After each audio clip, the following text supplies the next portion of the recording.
비자 정책은 평등이나 공정의 영역이 아니거든요. 국익의 영역입니다. 우리가 필요한 사람들을 위해서 파격적인 조치를 하는 것, 그게 부정부패가 아니라 얼마든지 할 수 있을 거고 얼마든지 할 거라는 말씀을 드립니다. 저희가 발표하면 의견을 주십시오. 너무 어떤 분야가 모자르면 말씀을 해주십시오.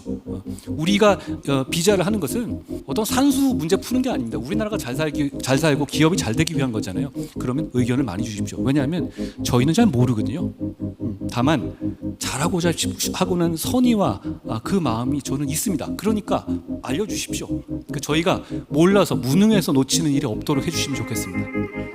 좀 냉정하게 말씀드리면 외국인 정책, 출입국 외국인 정책은 인류애를 위한 것이 아닙니다. 우리의 국익과 우리 국민의 이익을 위한 이민 정책이어야 한다고 생각합니다. 법무부는 지방자치대와 협력하고 기업과 협력해서 외국인의 입국부터 정착까지 전 과정을 고려한 체계적인 통합 정책을 추진해 나갈 거라는 말씀드립니다. 한 가지 더 말씀드리면 제가 외국에 들어갔을 때 거기 있는 장관들에게 물어봤습니다. 우리가 지금 출발해서 외국인 정책을, 이민 정책을 하려고 하는데 한 가지만 얘기해 달라. 그랬더니 독일도 그렇고 프랑스도 그렇고 네덜란드도 그렇고 특히 네덜란드 장관은 이민이 1세대거든요. 법무장관이. 이번에 실각했습니다만. 그런데 그분들이 자기들이 성공했다고 생각을 안 하시더라고요. 굉장히 어려운 문제다. 그렇지만 지금 다시 제가 이렇게 물었습니다. 다시 돌아가서 제일 처음 외국인의 이민정책, 이주정책을 할 때 뭘 고려하고 싶냐라고 물었습니다. 근데 공통적인 답 이렇게 하시더라고요. 한국어를 중시하라 라는 말씀을 드립니다. 결국 외국인이 들어왔을 때 자기들끼리 모여있고 그 문화를 유지하면서 돌아가면 결국은 통합은 이루어지지 않는다는 겁니다. 그러면 결국은 언어의 문제라는 거죠. 한국어 교육 그리고 한국어를 잘하는 분에 대해서 큰 가점과 인센티브를 부여하겠습니다. 그렇게 돼야 결과적으로 우리와 같이 우리와 기여하면서 살 수 있다고 생각합니다. 그 점에 대해서 그런 차원에서 저희가 베트남이나 이런 곳에 최 회장님도 잘 아시지만 한국어 학원들을 많이 만들고 있지 않습니까? 그런 차원입니다. 와서 배우는 것도 있지만 한국어를 잘하는 분이 들어온다. 용접을 잘하는 분 들어오는 것보다 더 낫다고 생각합니다. 용접 여러분들이 가르쳐 줄 수 있지 않습니까? 거기서 딴 자격증만으로 바로 투입하실 수 있는 건 아니잖아요. 그런 차원에서 저희가 디테일을 고려할 것이라는 말씀을 드립니다. 다시 말씀드리지만 기업인 여러분들께서 결국은 전장에 서 계시고 모든 걸 하시고 주인공이시지만 결국은 공적 영역에서 먼저 노력하고 해결해야 될 인프라의 문제를 해결해야 한다고 생각합니다. 저희는 그거 잘하고 싶습니다. 과거에 이승만 대통령과 조봉암 장관이 했던 농지개혁과 같은 혁신적이고 공공성 있는 선의의 정책을 만들고 성공해내야 한다는 사명감 갖고 있습니다. 농지개혁과 산업화 정책이 5년, 10년, 50년 뒤에 우리나라 발전에 필요한 인프라를 마련한 것처럼 우리 정부도 인구 문제에 대해서 국가 100년 대계 차원에서 충실히 대비하겠습니다. 기업인 여러분께서도 함께 지혜와 힘을 모아주시기 바랍니다. 1961년에 쿠바 사태 당시 아이젠하워가 전직 대통령이었던 아이젠하워가 케네디에게 이런 조언을 했습니다. 이런 종류의 일에 착수할 때는 한 가지만 하시면 됩니다. 반드시 성공해야 한다는 겁니다. 저희도 반드시 성공하겠습니다.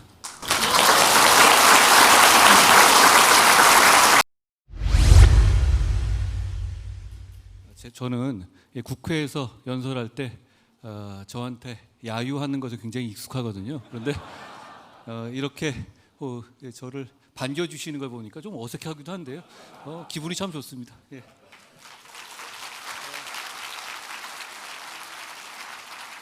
대한상공회의소가 140년이 됐다는 얘기를 제가 아까 최태원 회장님께 들었습니다.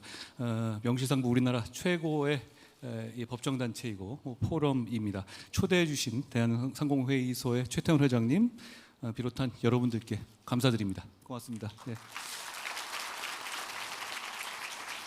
저는 기업이나 경영 경제 분야에 대해서 전문가가 아닙니다. 여기 오신 수백 명 중에서 만약에 그거에 대한 아는 전문성의 순서를 매기면 저는 아마 제일 끝에 있을 겁니다. 당연하게도 여러분들께 어떤 가르침을 드릴 수 있는 위치에 있지도 않은데요. 오늘 저는 여러분들이 주신 좋은 말씀 듣고 배우려고 왔습니다. 제주 바닷가이고 토요일 오전이라는 모두 너그러운 시간과 장소니까요. 정부 강요 한 명이 이런 생각하는구나. 쟤는 제주도를 얼마나 좋아하면 토요일 아침에 여기까지 왔겠나 정도로 편하게 들어주시면 감사하겠습니다. 아까 제목을 말씀하셨는데 사실 그 제목은 미리 보낸 거고 제가 이거를 드릴 말씀은 요 며칠 동안에 생각한 거라서 좀 다릅니다. 괜찮으시겠죠? 예. 과거로 눈을 돌려보겠습니다. 우리나라는 예전에도 여러 위기를 맞았었지만 국민들과 특히 기업인 여러분들의 용기와 헌신으로 위기를 극복하고 여기까지 왔습니다. 60년에 1인당 GDP가 150달러였던 우리나라는 초고속 경제 성장을 거쳐서 1인당 GDP가 3만 달러가 넘는 선진국 대열에 합류했죠. 게다가 문화적으로도 대단히 매력적인 나라가 됐습니다. 마치 20세기 초에 헐리우드 바를 봤던 미국처럼 돼가고 있는 것 같습니다. 제가 외국에 나가도 그걸 느끼겠어요. 우리나라는 2차 세계대전 이후에 신생 독립국 가운데 민주화와 산업화를 동시에 이뤄낸 거의 유일한 국가입니다. 저는 평소에 대한민국 경제 발전이 가능했던 것은 여기 계신 기업인 여러분들의 도전과 혁신, 기업가 정신이 있었기 때문이라고 생각합니다. 사실 기업의 성장이 대한민국의 성장 그 자체였죠. 여기 계신 기업인들께 존경한다는 말씀을 드리지 않을 수 없습니다. 거기에 한 가지 더, 산업화 과정에서 결정적인 고비마다 정부의 결정적인 정책적 결정들이 있었고 그것이 대한민국 발전의 제도적 기반이 됐다고 생각합니다. 현실은 결코 질서정연하지 않잖아요. 그 혼돈 속에서 그 시대 속에서 결정적인 순간에 결정적인 방향을 잡는 것은 대단히 어렵지만 그것이 국가의 흥망을 좌우한다고 생각합니다. 그게 정치와 정부의 역할이고 우리나라는 실제로 결정적인 순간에 결정적인 판단과 실천이 있어 왔습니다. 예를 들어보죠. 박정희 정부의 중공업 정책, 의료보험 및 연금제도 도입이 있었습니다. 박정희 정부는 이를 통해서 세계 최빈국 수준의 빈곤을 해결하고 복지국가의 기초를 마련했습니다.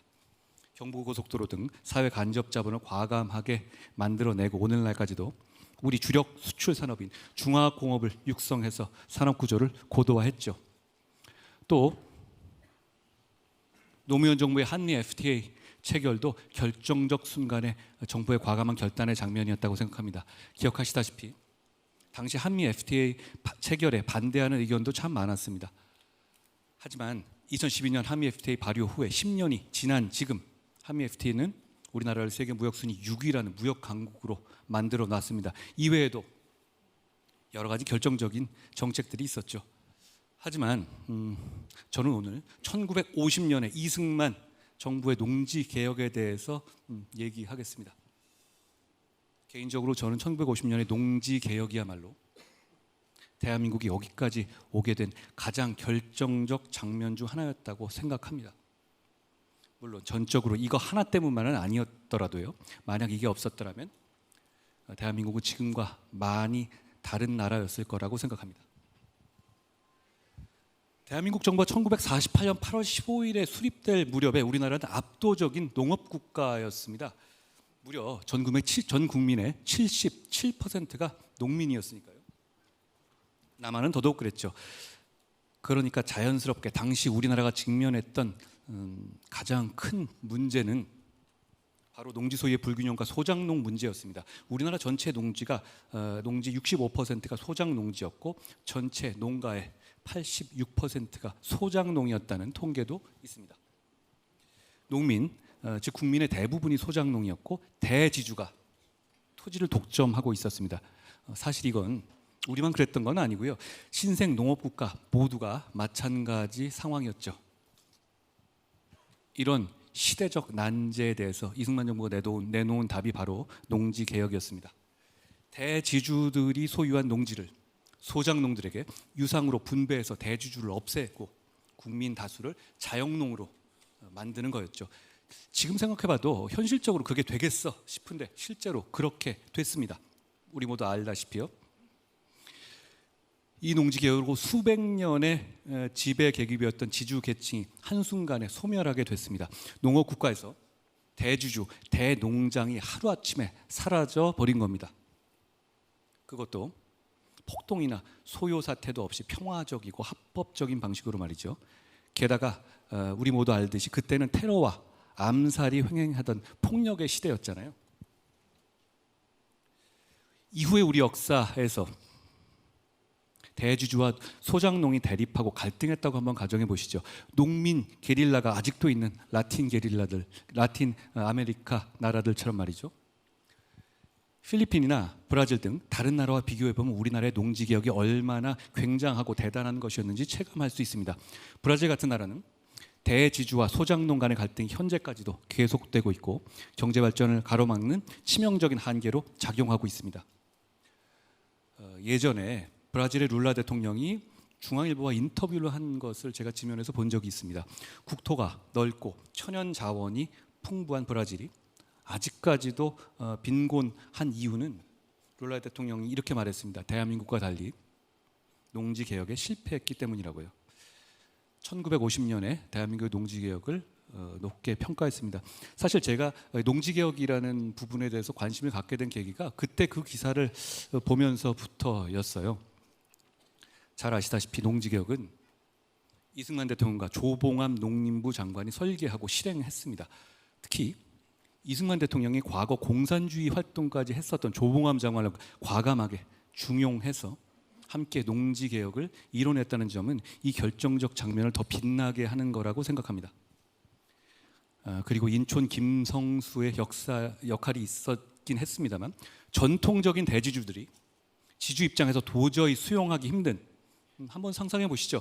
워낙에 헐값이기도 했지만 현금도 아닌 지가증권, 즉 국채로 땅을 사실상 강제로 가져가겠다는 것이었잖아요.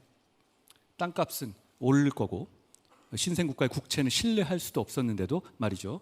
지주들이 이런 파격적인 정부 정책을 수용한 것을 농지개혁의 성공 원인으로 보는 시각도 있습니다.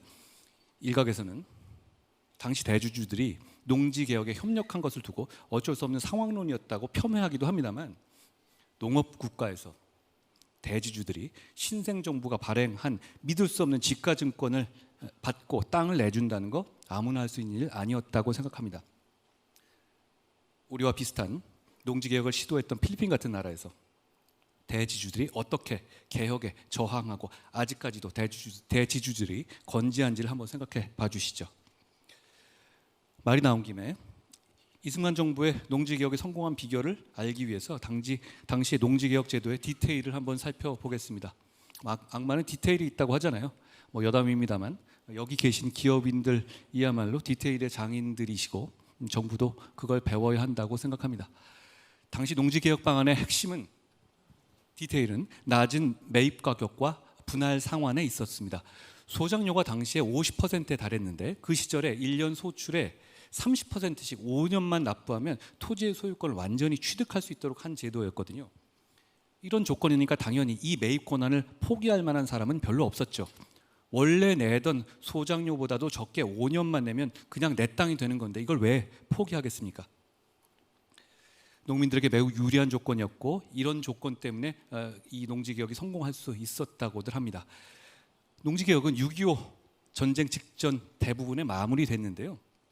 북한의 침략에 대한 대한민국과 자유민주주의를 수호하는데도 결정적인 역할을 했다고들 합니다. 6.25 당시 북한의 부수상이었던 박헌영은 며칠 내로 대한민국의 농민과 좌익 세력이 북한군에 호응해서 폭동을 일으켜 줄 것이라고 호언장담을 했었잖아요. 결국 이 말은 허언이 되었죠. 많은 사람들이 그 원인은 이 농지개혁 덕분이라고 얘기합니다. 대부분의 농민이 내 땅을 가지게 됐고 내 땅을 가질 수 있는 것을 기대하게 된 상황에서 농민들이 주인의식을 갖고 나라를 지키게 된 거죠. 아시다시피 그 결과 6.25 전쟁 과정에서 북한의 체제 선동은 별 효과를 보지도 못했고 북한군의 침략에 호응하는 대규모 농민 봉기도 물론 없었습니다. 전쟁 이후에도 사유재산을 부정하는 공산주의와의 체제 경쟁에서 민주주의가 지켜질 수 있었던 토대가 되었다고 저는 생각합니다. 농지개혁으로 우리나라에서 대지주 계층이 소멸하게 되니까 이제 농지개혁으로 생긴 그 여백과 진공의 공간에 기업인들의 활동 무대가 열렸습니다. 토지를 잃은 기존의 대주주들은 물론 저렴하게 할인 유통되는 지가증권을 이용해서 적산 기업의 생산 설비를 취득한 젊은 기업인들이 새로운 먹거리를 찾아 산업자본을 형성하기 시작한 거죠. 광복 직후에 우리나라 산업 구조를 보면 농업 등 1차 산업의 비중이 가장 높았지만 그 이후에 농지개혁 이후에는 1차 산업의 비중이 현저히 낮아지고 제조업, 공업, 서비스업 등으로 산업이 고도화된 것을 볼 수 있습니다. 실증적으로 봐도 농지개혁이 우리나라 고도산업화의 첫 발걸음이었다는 것은 입증됩니다. 1950년에 이걸 할 때 이것까지 다 계산하고 만든 정책이었는지는 모르겠습니다만 결과가 분명히 그랬습니다. 정책은 선한 의도가 아니라 선한 결과가 중요한 거 아니겠습니까? 저는 이 농지개혁이 만석군의 나라였던 대한민국을 이병철, 정주영, 구인회, 최종현 회장과 같은 여러분들의 선배 기업인들이자 대한민국의 영웅들이 혁신을 실현하고 마음껏 활약할 수 있는 기업인의 나라로 바꾸는 대전환의 계기가 됐다고 생각합니다.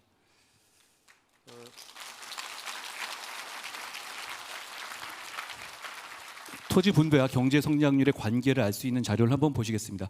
이 그래프는 2003년에 세계은행에서 발간한 자료인데요. 저는 주대한 선생님이 쓰신 책을 읽다가 이 그래프를 처음 봤습니다. 보시기에 좀 복잡할 수도 있습니다만 이 그래프를 보시면 1960년 기준으로 우리나라가 토지 분배에서 가장 평등한 나라였던 것이 확인됩니다. 대만, 일본 등 토지 개혁을 이루었던 나라들이 토지 분배에 있어서 불평등 지수가 낮은 것도 확인할 수 있죠. 이 그래프는 초기 토지 분배의 평등도와 장기 성장률의 관계를 보여주는데요.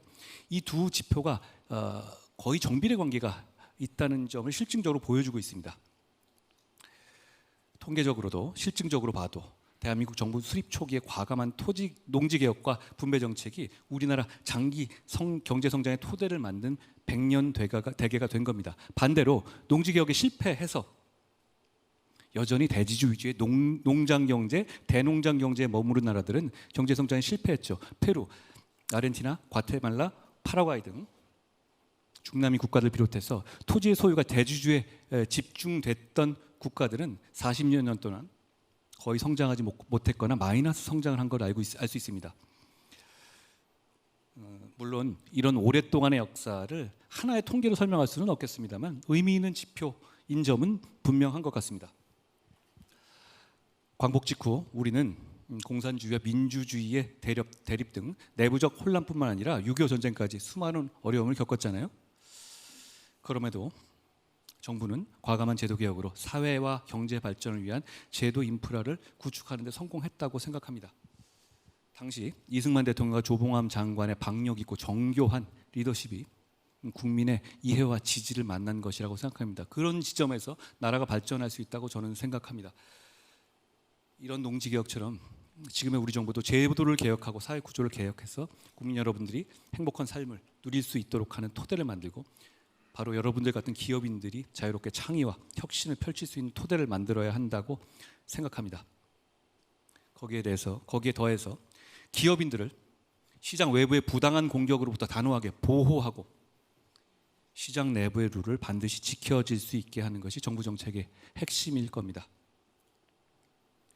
우리 정부는 그 부분에 중점을 두고 열심히 하겠다는 생각 갖고 있습니다. 우리 정부가 공정한 경쟁을 통한 시장경제 활성화를 국정 과제의 첫 번째 목표로 두고 있는 이유도 여기 있습니다. 이것이 우리 정부의 의지이고 저도 같이 생각합니다. 지금까지 1950년의 농지개혁에 대한 생각을 좀 길게 말씀드렸습니다만 다 아시는 얘기도 있을 것 같습니다. 결정적인 순간에 정부의 결정적인 올바른 정책적 결정이 번영의 토대를 마련했다는 생각을 하면서 더욱 정부의 중요한 임무를 맡고 있는 사람으로서 책임감을 느낍니다. 이제 70년이 지난 2023년의 얘기를 해볼까 합니다. 지금 여러분들이 더 잘 아시겠습니다만 우리나라는 어려운 도전들과 맞서고 있잖아요. 여기 계신 기업인들께서 그 전장에서 고군분투하고 계시는 것에 대해서 감사드립니다. 경제지표상으로는 고물가, 고금리, 고환율이라는 복합 위기를 겪고 있고 인구 감소나 기후변화, 코로나 같은 문제로 지속 가능한 성장이 가능할 건지 의문을 제기하는 분들도 있죠. EU 등에서 기업에 대한 인권과 환경 기준을 높여가고 있고요. 특히 최근에 미중 관계에서 보듯이 경제와 안보가 융합되어가는 경제 안보 시대에는 정부와 기업이 국제관계까지 섬세하게 고려해야 하는 상황이 됐습니다. 정부 따로 기업 따로가 불가능한 시대가 됐죠. 지금 부산 엑스포를 위해서 우리 최태원 회장님께서 이렇게 다리가 아프실 때도 열심히 뛰시는 것처럼요. 이를 위해서 정부와 민간 모두의 노력이 중요하겠지만 특히 정부의 입장에서는 미래를 예측하고 민간의 기업 활동과 경제 활동을 적시에 지원할 수 있는 제도와 인프라를 준비하는 것이 무엇보다 중요할 겁니다. 1950년에 놀라운 농지개혁이 그랬던 것처럼요. 저는 가장 시급하게 대비하고 해결 방안을 모색해야 하는 것이 인구 문제라고 생각합니다. 지금 이 지도는 소멸 고위험 지자체에 해당하는 시군구 지역을 표시한 겁니다. 지금은 일부 지역에만 해당됩니다만 2047년이 되면 지금 바로 이곳 제주 서귀포시를 포함해서 전국 대부분의 지방도시가 소멸 고위험 지역에 들어간다고 합니다. 저출산 고령화는 인구를 감소시키고 그 결과 노동력 부족을 야기하며 수요와 소비의 감소로 우리 경제와 사회 전 분야에 굉장한 파급 효과를 가져올 겁니다. 여러분들 모두 걱정하다시피요.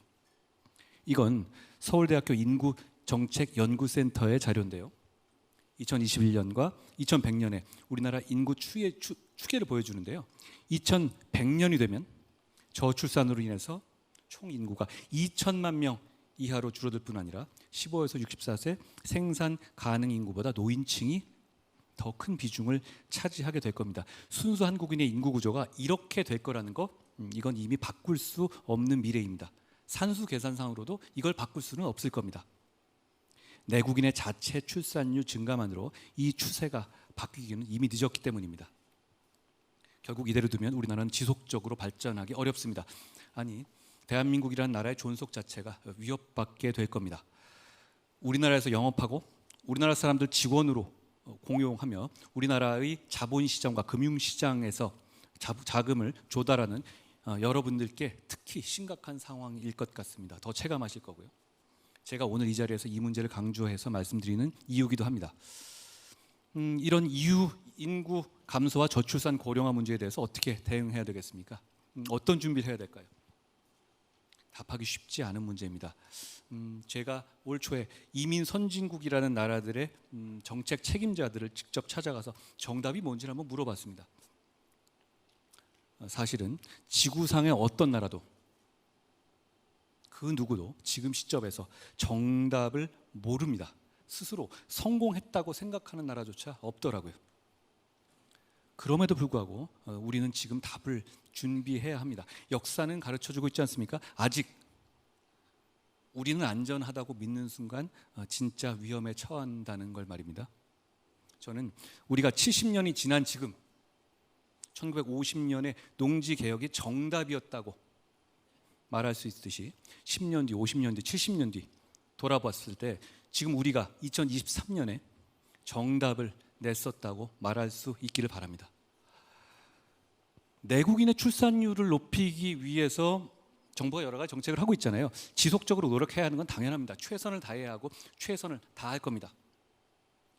그러나 이런 출산율 회복 정책만으로는 한계가 명확합니다. 출산율의 감소는 복합적이고 구조적인 문제입니다. 젊은 층을 탓할 문제도 아니죠.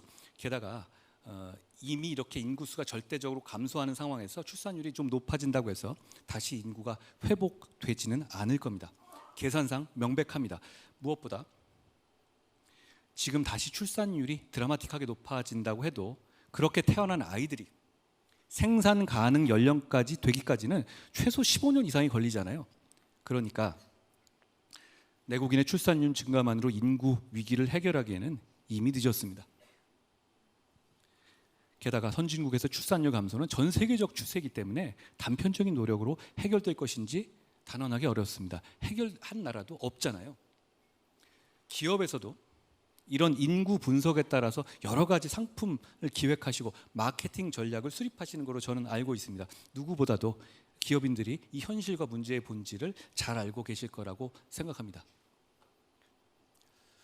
저는 출입국 이민 정책에서 답을 찾아야 한다고 생각합니다.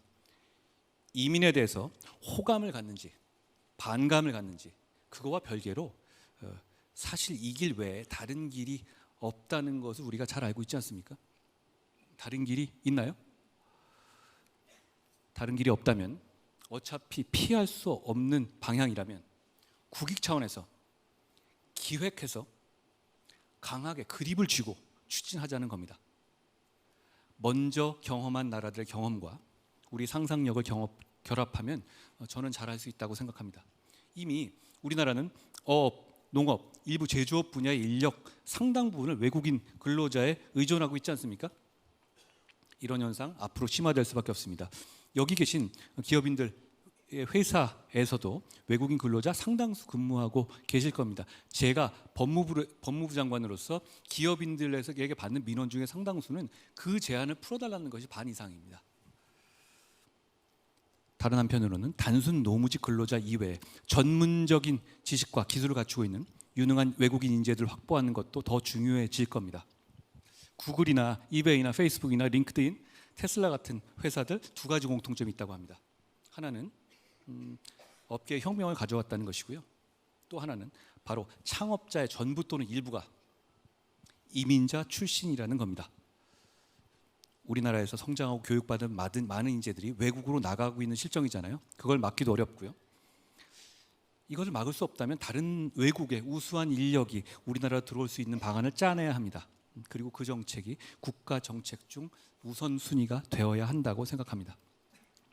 미국 정책재단에 따르면 2016년에 미국에서 탄생한 유니콘 기업 중에서 87개 가운데 44개가 이민자가 창업한 회사라고 합니다. 우리도 외국인과 이민자를 경계짓기보다 어떻게 사회와 경제 발전에 활용할 것인지에 대해서 진지하고 계획적으로 고민해야 하는 시점이라고 생각합니다. 출입국 이민 이슈는 대한민국의 지속 가능한 발전을 위해서 반드시 해결해야 하는 문제입니다. 저는 작년 취임 초부터 이런 출입국 이민 정책의 개편을 준비하면서 독일, 프랑스, 네덜란드 등 이민 정책의 선진국이라고 하는, 본인들은 그렇게 생각하지 않더라고요. 그런데 장관이나 이민청장 등 최고 책임자들을 가서 만나고 그 나라의 이민 정책을 분석해 봤습니다. 저의 분석 결과는 이랬습니다. 이민 정책을 성공했다고 단언할 수 있는 선진국은 없습니다. 그런데 이민 정책을 하지 않는 선진국도 없습니다. 지금까지 우리는 체계적인 이민 정책을 준비하지 않아 왔습니다. 그게 현실이었습니다. 그런데 지금 우리가 맞이한 현실은 출산율 0.78입니다.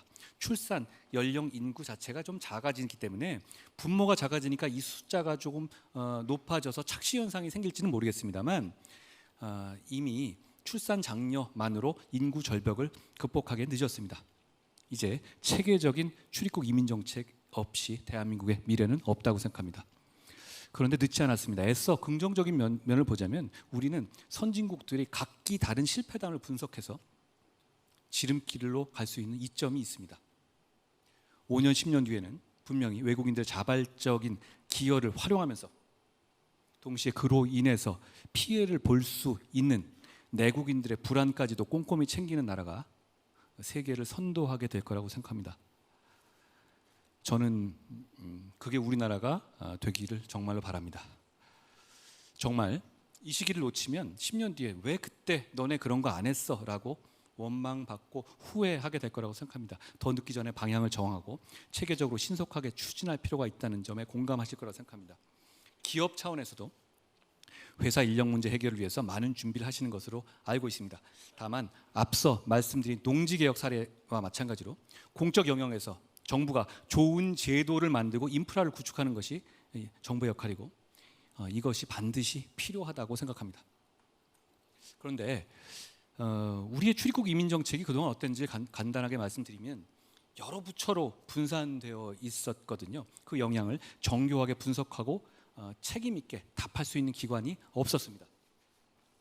그런 관점에서 국익의 관점에서 출입국 이민 정책을 일관된 방향으로 추진할 수 있는 컨트롤 타워를 만드는 것을 이제 검토해 볼 필요가 있다고 생각합니다. 모두의 문제는 누구의 문제도 아닌 게 되잖아요. 지금까지 외국인 정책이 그랬습니다. 법무부가 출입국과 비자를 담당합니다. 노동부가 외국인의 노동을 담당합니다. 여가부가 다문화 가족을 담당합니다. 각기 자기 시각에서 담당해왔고, 그러다 보니 정작 불편하고 중요한 거시적인 질문에는 누구도 책임지고 답하지 않아도 되는 구조가 되어왔던 겁니다. 그러니까 지역별로 외국인들이 편중되어 있는 곳도 있고, 그분들이 어떤 일을 하는지라든가 이런 부분에 대해서도 계획되질 않았습니다. 출입국 이민 관리 정책을 책임질 컨트롤 타워를 만든다는 것은 이제 잘못되면 비판받고 해결책을 제시해야 하는 기관이 생기는 겁니다. 10년 후 나라가 어떤 인구 구성을 갖게 될지, 그 대책이 뭔지를 매일매일 스트레스 받고 고민하고 동네북처럼 국민들께 혼나야 할 기관이 생기는 겁니다. 이미 많이 늦었습니다. 서구에 비해서 늦었다는 게 아니라요, 우리처럼 이주와 이민에 대해서 거부감이 있는 문화를 가진 일본, 중국, 대만에 비해서도 늦었습니다. 그런 나라들도 최근 수년 새에 이민 정책의 컨트롤 타워를 신설했습니다. 물론 이렇게 출입국 컨트롤 타워를 만들자는 것이 아무나 받아들이고 불법 체류자를 허용하자는 얘기 절대 아닙니다. 많이 받아들이지만 불법을 저지른 사람들은 많이 내쫓아는 겁니다. 그 기준을 가지고 그 기준과 방향을 가지고 국민에게 설명하고 책임지게 답할 수 있는 기관을 만들자는 얘기입니다. 한편 이런 컨트롤 타워 신설 같은 중장기적인 제도 개혁도 필요하지만, 지금 당장 기업인들의 입장에서 실질적으로 도움이 되는 외국인 노동력 대책을 필요로 하신다는 것을 잘 알고 있습니다.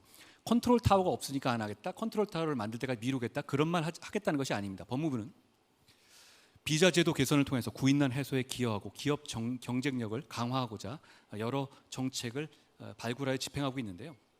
한 가지를 좀 설명드리면, 산업계가 숙련 기능 인력에 부족하잖아요. 용접공이 없어서 조선의 납기를 못 맞추는 상황이 현실 아닙니까? 저희는 E74 숙련 기능 인력의 장기 취업 비자에 대해서 올해 3만 5천 명으로 늘렸습니다. 이 숫자는 문재인 정부 말기가 1,000명이었거든요. 35배를 늘리는 겁니다. 그러니까 패러다임을 전환하는 것이죠. 숫자를 깨작깨작 늘리는 방식으로 가겠다는 게 아니라 이런 함의가 있습니다. 지금 우리나라가, 여러분 뭐 전문가시니까 아시지만 E9으로 비숙련 노동자들이 들어오죠.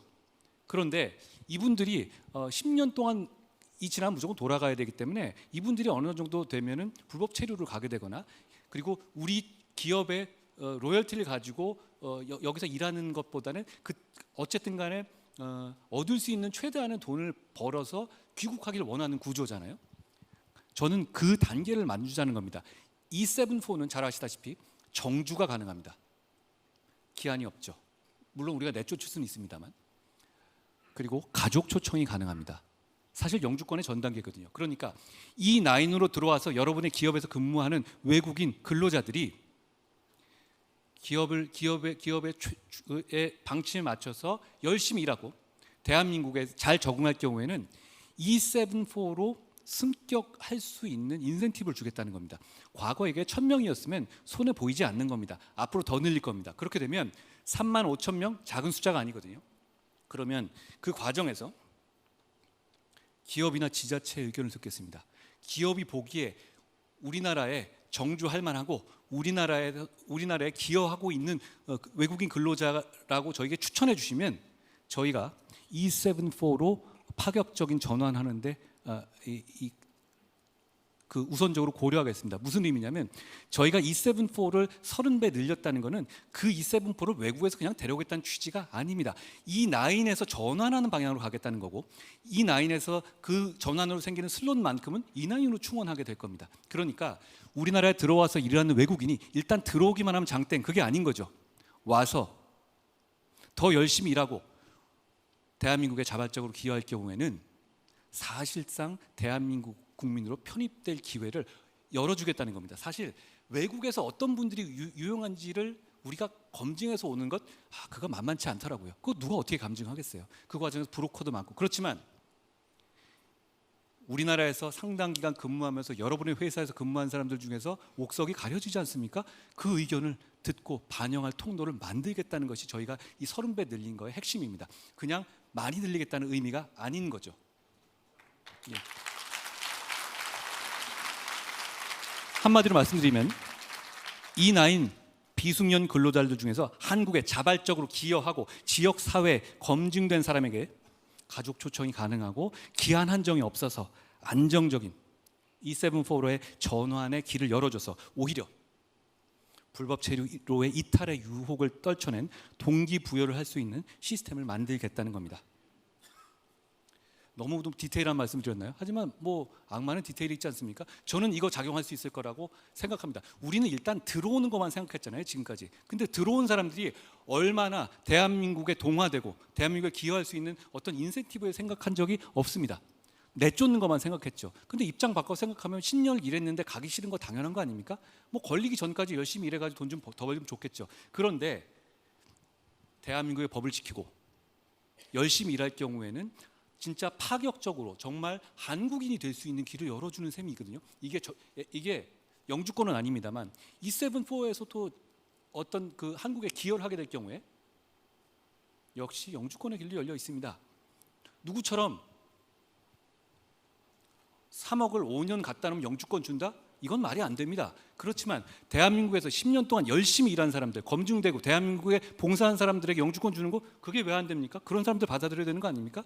그 검증을 우리가 하자는 겁니다. 기업인들이 할 수 있고 지역사회가 할 수 있게 그런 인센티브 구조를 만들겠다는 점을 말씀드립니다. 그리고 중장기적으로는 검증된 숙련 근로자나 고소득의 이공계 인재 등에 대해서 더욱 문호를 확대해야죠.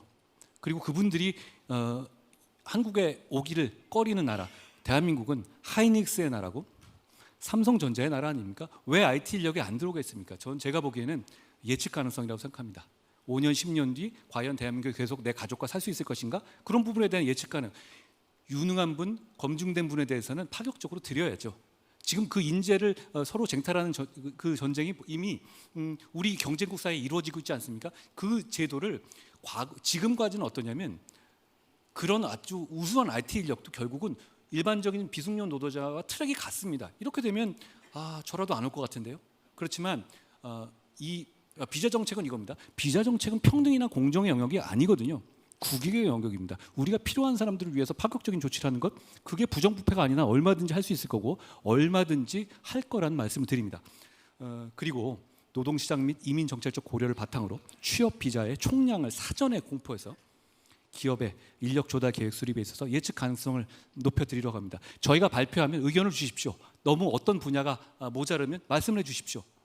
우리가 기업에서 우리가 지금 비자를 하는 것은 어떤 산수 문제 푸는 게 아닙니다. 우리나라가 잘 살고 기업이 잘 되기 위한 거잖아요. 그러면 의견을 많이 주십시오. 왜냐하면 저희는 잘 모르거든요. 다만 잘하고자 하고는 선의와 그 마음이 저는 있습니다. 그러니까 알려주십시오. 그러니까 저희가 몰라서 무능해서 놓치는 일이 없도록 해주시면 좋겠습니다. 그리고 주요 국가들의 사례를 보면 이민 유입이 증가하면 내외 외국인 간의 갈등이 사회적 문제가 되는 경우가 많이 있습니다. 어느 나라나 그랬죠. 그거는 첫 단추를 잘못 낀 면도 있습니다. 프랑스나 이런 나라들은 일단 노동의 관점에서 무조건 받아들이고 나서 70년대에 그런 부분들이 쌓인 거가 지금 터지는 면이 있거든요. 그러나 우리는 외국인 출입국 문제에서는 국익을 최우선으로 그립을 강하게 잡고 대단히 계산적으로 외국인 정책을 추진해야 한다고 생각합니다. 좀 냉정하게 말씀드리면 외국인 정책, 출입국 외국인 정책은 인류애를 위한 것이 아닙니다. 우리의 국익과 우리 국민의 이익을 위한 이민 정책이어야 한다고 생각합니다. 법무부는 지방자치대와 협력하고 기업과 협력해서 외국인의 입국부터 정착까지 전 과정을 고려한 체계적인 통합 정책을 추진해 나갈 거라는 말씀드립니다. 한 가지 더 말씀드리면 제가 외국에 들어갔었을 때 거기 있는 장관들에게 물어봤습니다. 우리가 지금 출발해서 외국인 정책을 이민 정책을 하려고 하는데 한 가지만 얘기해 달라. 그랬더니 독일도 그렇고 프랑스도 그렇고 네덜란드도 그렇고 특히 네덜란드 장관은 이민이 1세대거든요. 법무장관이. 이번에 실각했습니다만.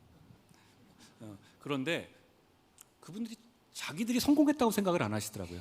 굉장히 어려운 문제다. 그렇지만 지금 다시 제가 이렇게 물었습니다. 다시 돌아가서 제일 처음 외국인의 이민 정책, 이주 정책을 할 때 뭘 고려하고 싶냐라고 물었습니다. 근데 공통적인 답 이렇게 하시더라고요. 한국어를 중시하라라는 말씀을 드립니다. 결국 외국인이 들어왔을 때 자기들끼리 모여 있고 그 문화를 유지하면서 돌아가면 결국은 통합은 이루어지지 않는다는 겁니다. 그러면 결국은 언어의 문제라는 거죠. 한국어 교육 그리고 한국어를 잘 하는 분에 대해서 큰 가점과 인센티브를 부여하겠습니다. 그렇게 돼야 결과적으로 우리와 같이 우리와 기여하면서 살 수 있다고 생각합니다. 그 점에 대해서 그런 차원에서 저희가 베트남이나 이런 곳에 최 회장님도 잘 아시지만 한국어 학원들을 많이 만들고 있지 않습니까? 그런 차원입니다. 와서 배우는 것도 있지만 한국어를 잘하는 분이 들어온다. 용접을 잘하는 분 들어오는 것보다 더 낫다고 생각합니다. 용접 여러분들이 가르쳐 줄 수 있지 않습니까? 거기서 딴 자격증만으로 바로 투입하실 수 있는 건 아니잖아요. 그런 차원에서 저희가 디테일을 고려할 것이라는 말씀을 드립니다. 다시 말씀드리지만 기업인 여러분들께서 결국은 전장에 서 계시고 모든 걸 하시고 주인공이시지만 결국은 공적 영역에서 먼저 노력하고 해결해야 될 인프라의 문제를 해결해야 한다고 생각합니다. 저희는 그거 잘하고 싶습니다. 과거에 이승만 대통령과 조봉암 장관이 했던 농지개혁과 같은 혁신적이고 공공성 있는 선의의 정책을 만들고 성공해내야 한다는 사명감 갖고 있습니다. 지금까지 농지개혁 등 우리나라 근현대사 속에서의 제도개혁 사례에 대해서 그리고 우리가 당면한 인구 문제에 대해서 두서없이 제 생각을 말씀드렸습니다. 이 제목이 바뀐 거 보면 아시겠지만 제가 제목 우리 스텝이 써온 거 보니까 아유 너무 뭐 뻔한 얘기 같아가지고 제가 며칠간 생각한 말씀을 드리는 겁니다. 별 의미 없이 여러분의 귀한 시간을 뺏은 것 같은 걱정도 듭니다. 농지개혁과 산업화 정책이 5년, 10년, 50년 뒤에 우리나라 발전에 필요한 인프라를 마련한 것처럼 우리 정부도 인구 문제에 대해서 국가 100년 대계 차원에서 충실히 대비하겠습니다. 기업인 여러분께서도 함께 지혜와 힘을 모아주시기 바랍니다.